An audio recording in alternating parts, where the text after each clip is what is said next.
महाराष्ट्रात कापूस म्हणजे शेतकऱ्यांचं पांढरं सोनं हा अभिमानाचा विषय होता. पण आज हेच सोनं हातातून सरकत चाललंय. कापूस पिकतोय पण शेतकरी मात्र समाधानी नाही. आणि या सर्वामागे एक मोठं कारण दडलेलं आहे, शेतीतील यांत्रिकीकरणाची कमतरता. नमस्कार, सत्याची शेती या यूट्यूब चॅनलमध्ये आपलं मनापासून स्वागत आहे. आज आपण जाणून घेणार आहोत कापूस उत्पादन घटण्यामागची 5 मोठी कारणं आणि त्यावरचे प्रभावी उपाय. हा महत्त्वाचा व्हिडिओ शेवटपर्यंत जरूर बघा. कापूस हे महाराष्ट्राचं पारंपरिक आणि प्रमुख रोखीचं पीक आहे. लाखो शेतकऱ्यांचा संसार याच्यावर अवलंबून आहे. पण गेल्या काही वर्षात कापसाच्या क्षेत्रात मोठ्या प्रमाणात घट दिसते. उत्पादन खर्च वाढला, भाव कमी झाले, मजूर मिळेनासे झाले आणि यांत्रिकी साधनांची उपलब्धता खूपच मर्यादित आहे. कापूस लागवड कमी होण्याचे 5 मुख्य कारण आहेत. पहिलं कारण यांत्रिकीकरणाचा अभाव. इतर राज्यामध्ये लागवडीपासून ते हार्वेस्टिंग पर्यंत सर्व कामं मशीनने होतात, पण महाराष्ट्रात अजूनही हाताने पेरणी केली जाते, हाताने तणनाशक फवारणी केली जाते, हाताने तण काढलं जातं आणि हातानेच तोडणी केली जाते. यामुळे वेळ आणि खर्च दोन्ही प्रचंड वाढतात आणि शेतकरी हळूहळू कापसापासून दूर जातोय. दुसरं कारण आहे कामगारांचा तुटवडा.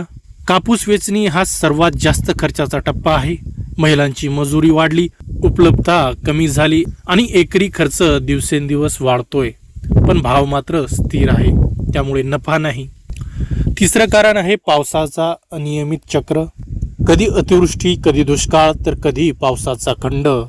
कापूस पीक अतिशय हवामान आणि संवेदनशील असल्याने नुकसान वाढतं आणि शेतकरी वैतागून दुसऱ्या पिकाकडे वळतो.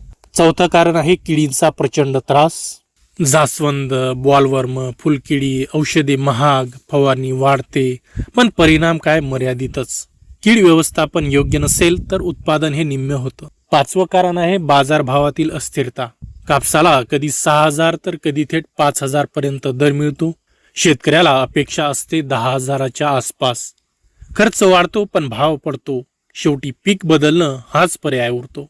आज शेतकरी फक्त कापूस वाचवा म्हणत नाही, तर हे पीक आता परवडत नाही असंही म्हणतात. मजुरी, हवामान, खर्च, दर सगळे दाब वाढलेत. कापसाला पुन्हा फायदेशीर बनवण्यासाठी काही महत्त्वाचे 5 मुद्दे आहेत, ते आपण पाहूयात. पहिला मुद्दा आहे मायक्रो मेकॅनायझेशन, म्हणजे मिनी यंत्राचा प्रसार करणे.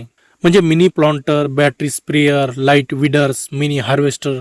लहान शेतकऱ्यांसाठी हे आज आवश्यक आहे. नवीन हायब्रिड आणि रोगप्रतिकारक असं वाण निवडायचं आहे. त्यामध्ये ड्राफ्ट रेसिस्टन्स, जास्त उत्पादन देणाऱ्या आणि कीड प्रतिकारक जाती वापरल्या तर उत्पादन वाढू शकते. कीड व्यवस्थापनातील वैज्ञानिक तंत्रज्ञ IPM तत्वांचा वापर केल्यास कीड नियंत्रणाचा 30 ते 40% खर्च कमी होतो. बाजारभावात स्थिरता. किमान हमी भाव तरी मिळाला पाहिजे. हमी खरेदी पाहिजे. कॉटन कॉर्पोरेशनद्वारे त्वरित खरेदी केली पाहिजे. हे धोरणात्मक बदल कापूस पिकाला पुन्हा स्थिरतेकडे घेऊन येत आहेत. कापूस हा महाराष्ट्राचा अर्थव्यवस्थेचा कणा आहे.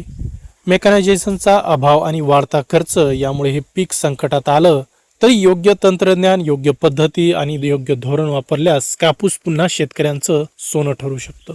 जर तुम्हाला हे विश्लेषण आवडलं असेल तर सत्याची शेती या चॅनलला सबस्क्राईब करायला विसरू नका. पुन्हा भेटूया आणखी एका माहितीपूर्ण व्हिडिओसह. तोपर्यंत धन्यवाद.